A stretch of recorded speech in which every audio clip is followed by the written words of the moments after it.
all, Alison here. Welcome back to Words and Pictures for a few minutes of fun. Got the rusty crackled panel on the mat today and various bits and bobs that I think I might want to use with it.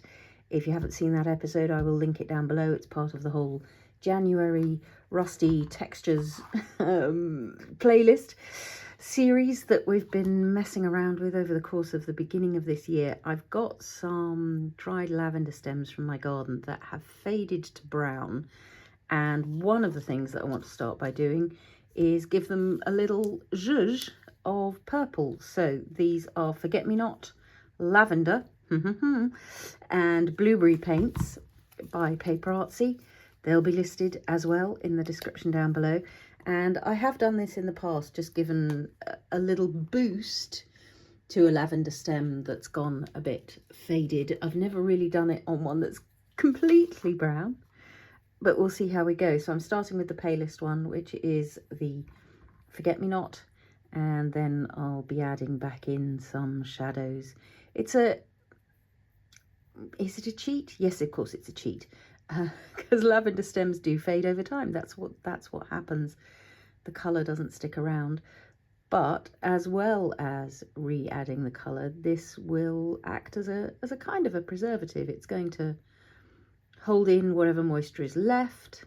It's going to give a little coating to these delicate little flower buds, and it's just going to help them last that bit longer. But as I'm often saying in the comments in answer to how do you preserve this, aren't they too fragile, la la la, I'm not trying to create art that is going to last for centuries. That's not the game here. And also there's something about the ephemerality of these dried flowers which is part of their beauty. It's that they're not going to last forever, and the joy for me is the process, the exploration, the discovery of what for me wants to go together on the craft mat today.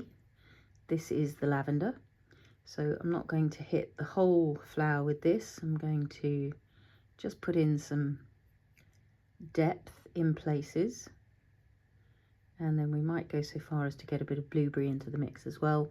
That's creating a lovely colour already in there.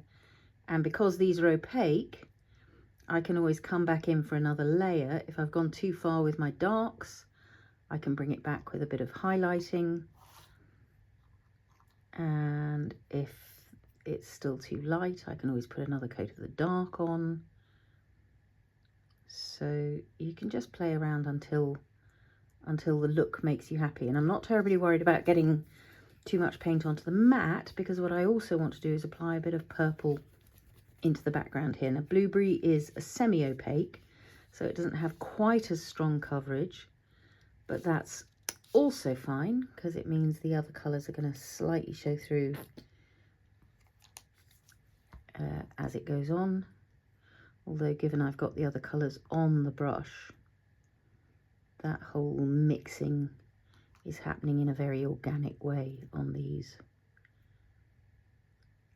little flower heads. I'm wondering about putting some green on the stems while I'm at it. So you can see there's occasional flower heads, little seed heads are coming off even as I go.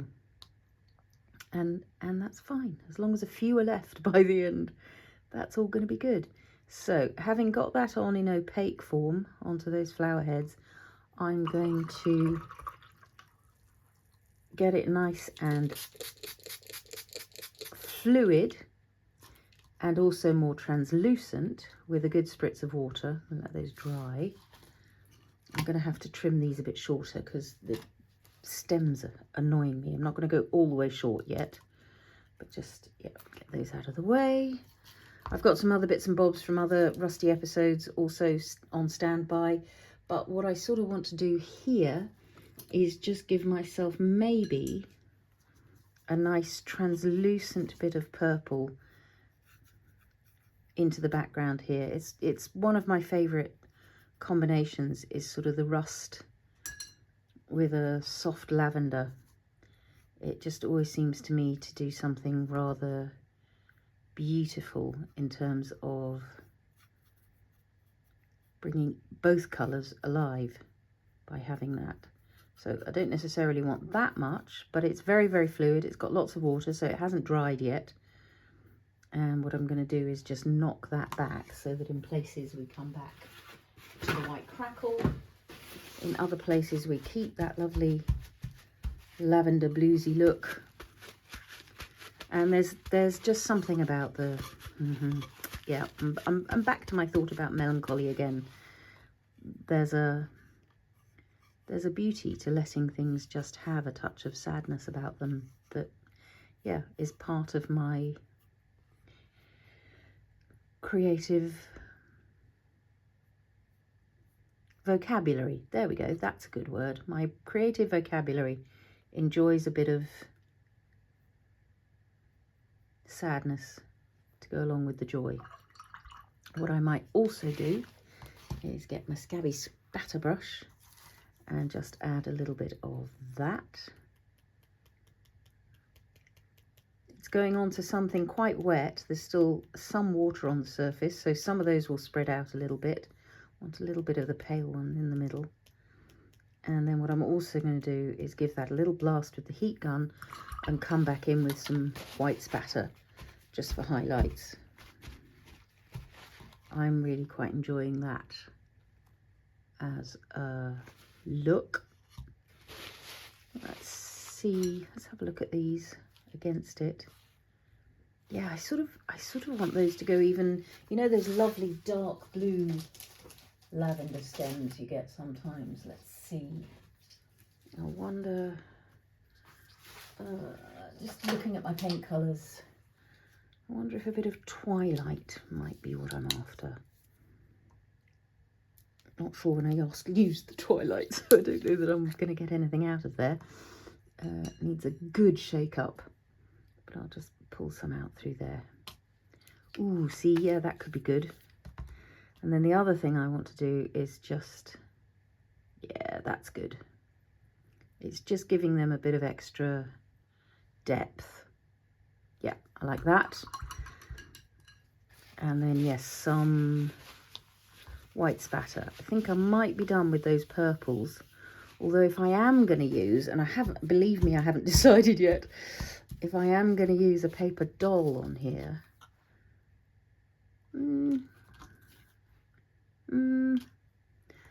going to come back in with some white first. I am going to wipe this up. So a little bit of heat for this, a little bit of wiping up for this, and I'll be back. Just kissing the lavender with the heat tool just now. The fragrance in the room is glorious. Just what a treat. Grand. I am thinking I do want the stems a little bit green. So I've got the same greens out we had when we were doing other rusty things. So this is lawn and verdigris, and I think between them we should be able to get a lavender stem that makes me happy. Oh, that's lots of verdigris. Maybe use a bit of that on the background. So I'm just going to come down the stem. Let's maybe not do it so that I paint the rest of the lavender green. I think lawn is going to do it, actually. That's giving me great fake lavender vibes. Not fake lavender, but I actually do want to break it up with a bit of green in there, because you do sometimes catch sight of the green stem at the centre of a lavender plant. It's one of the things in my lavender stamp set that I'm sort of most pleased with, is the fact that I remembered you do very often see the green right at the heart of the lavender flower, because the stem goes up through the middle and those seed heads come off the side, and there you are with your little green highlights. Let's put maybe a little bit of verdigris in there. Yeah, that's pretty good. Pretty happy with that. Just as a look, this is going to be quite a bold lavender. I'm wondering about a bit of green spatter, just to, you know, keep things coming together.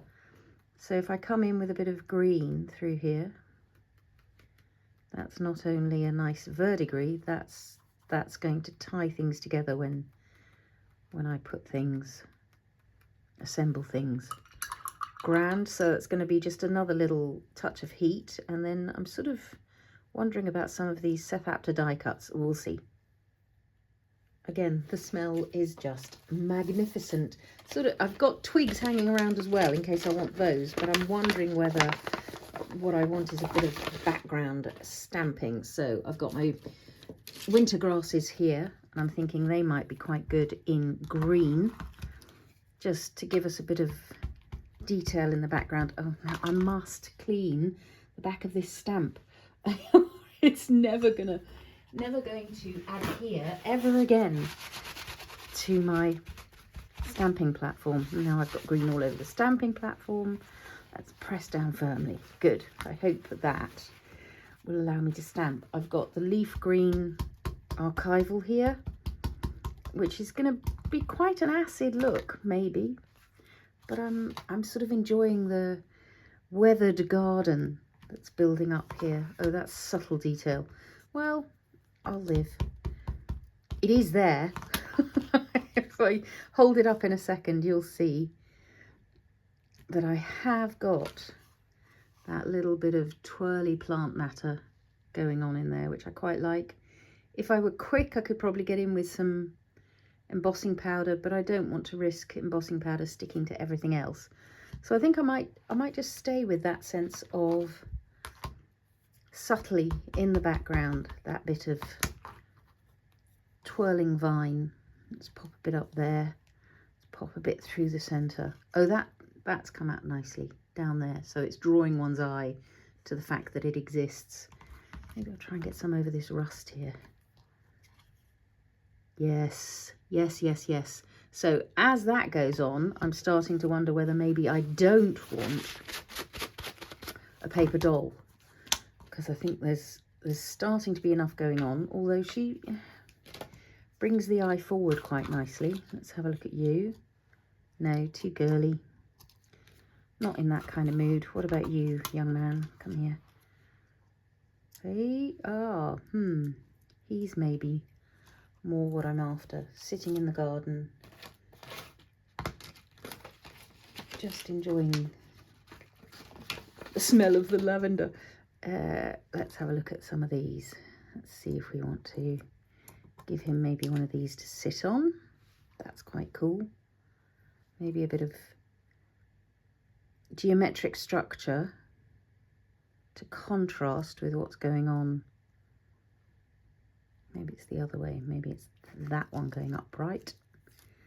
So this is just a question of having a look, auditioning some pieces to see if this is the game I want to play. I do quite like that. Quite like the presence of that. This will also fit inside here because all of Seth's ooh, look, that's starting to make my teeth zing a little bit. 3, 4, 5, 6, 7. He maybe gets his little bits of lavender there. Then I've also got these hearts that we did. And I've also got the gears that we did. It's maybe a combination of layers. Where's my other gear gone? I dug out a couple of these.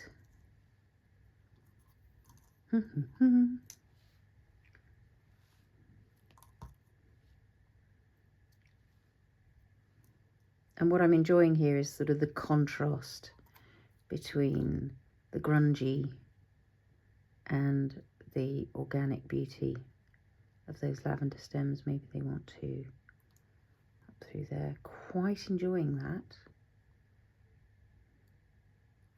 Just wondering, while we're at it, whether he wants a little bottle down in the corner. Lavender cordial, maybe. These were also something we had a play with recently, or it could stand on the shelf up there alongside the gear. I think that's a bit too pat. In any case, I've got some plans for those. Not sure about the. No, I do. Oh, see, I like the gears without the maybe it's one lavender stem. Maybe that's what's overdoing it. Because strictly, I've mentioned this before, odd numbers of elements are quite good. So I've got 2 gears, but then a third main element if I add 1 lavender stem. maybe heading up there.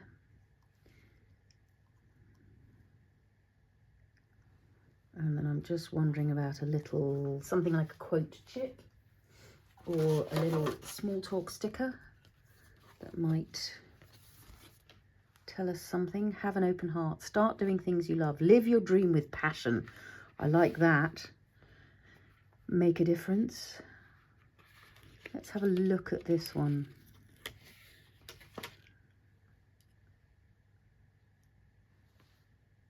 Sticks out like a sore thumb, right? Not quite what I'm after. Maybe. I mean, one can absolutely edge it with a bit of colour. Live, create, tell the story is also quite nice. Let's see if we can find a similar phrase, but on the white on black.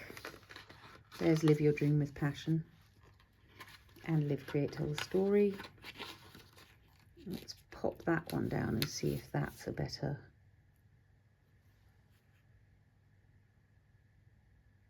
It's not quite what I'm after. So I am going to grab a couple of quote chips and just look at those as an alternative. Interesting. First one out of the box was be true to you. And I think it might be the right one. It obviously needs trimming a bit because it's too long compositionally. So with these, it's always between. It's a combination of getting the right words and the right compositional element. And I now sort of feel like I could bear to have the second lavender stem back in. Something like that. Gonna give this a little bit of edging just to tie it in. And I mean, it could even be green edging, but no, I don't think I want green edging. I'm gonna go with a rusty brown, just whatever's on the sponge, no idea. Combination of browns on the sponge there. Yeah, I think that's gonna be the thing. So I will take my glue and glue this down. And I think that's where we're going to be. So come back as I dive in for a close-up on this little panel. There'll almost certainly be some white spatter added, as you'll probably guess. But I hope you've enjoyed seeing that little panel just come together. And once you've created all these elements that are rusted or textured or whatever it might be, nice messy fingers, the fun is just finding out how they want to play together. I'm wondering whether there might also be some tiny labels to add. You're just going to have to come back for the close-up and find out. Thanks so much for your company today. If you've enjoyed that little bit of assembling, do give me a thumbs up. Comments and questions, always welcome. As I say, I'll link the Rusty playlist in the description below, as well as the ingredients that I've used in today's panel. Thanks so much for your company, and happy crafting all.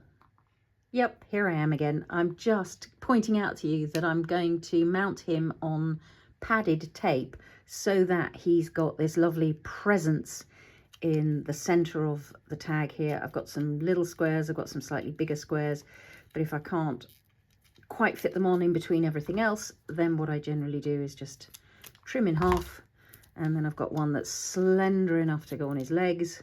I've got one that will fit on his head without getting in the way of everything else. And obviously he's already sitting over that lavender stem, so that's fine. That's about the right height in any case.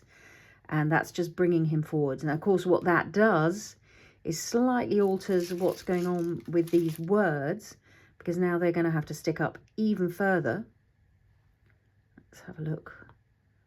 And I'm now no longer convinced that they're the right solution. Although, I'm going to glue him down padded and then take a look. And as I say, come back to the close-up and you'll find out which way I've gone.